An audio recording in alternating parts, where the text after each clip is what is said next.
मेरो नाम त फुलमती लिम्बू हैन। अब के भन्नु, कति सालमा पो अब उहिले हो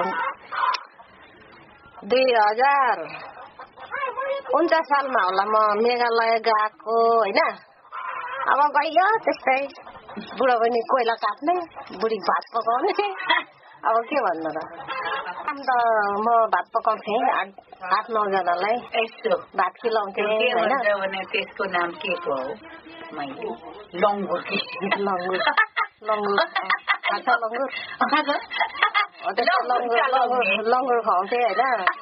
बिहान भात पकाउँथे, अब बिहानको राति पुरी पोल्नु पर्थ्यो। त्यसो भने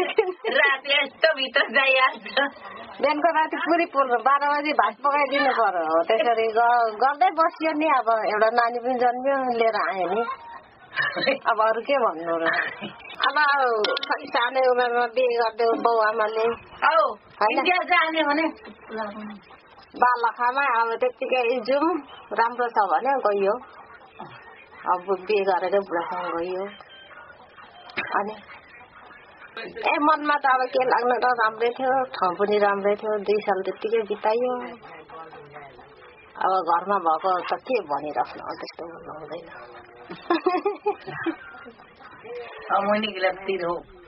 साथीहरू त थियो नि, अब कता कता पुग्यो, के चिनिन्छ र के जानिन्छ र। थुप्रै वर्ष भयो आएको। मेरो छोरी त अहिले कति 20-21 वर्ष पुगिसक्यो। 1 वर्षको हुँदा लिएर आएको। अहिले नानी नातिनी छ। त्यो चाहिँ उतै जन्मेको।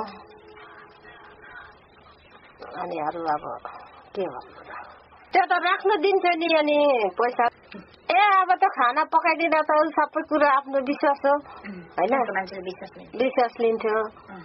अनि अब पैसाहरू पनि राख्नु दिन्थ्यो टन्नै।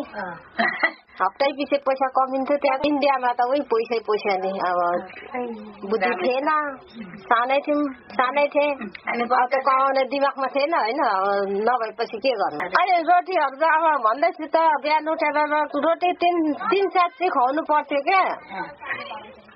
3 सात चाहिँ हो त्यसरी राख्नु दिन्थे। अब उनीहरूको घर पठाउने बेलामा दिन्थ्यो, विश्वासमा दिन्थे मलाई हैन। तर धेर म खुवाउँथिनँ लङ्गुर पनि 8-9 जना।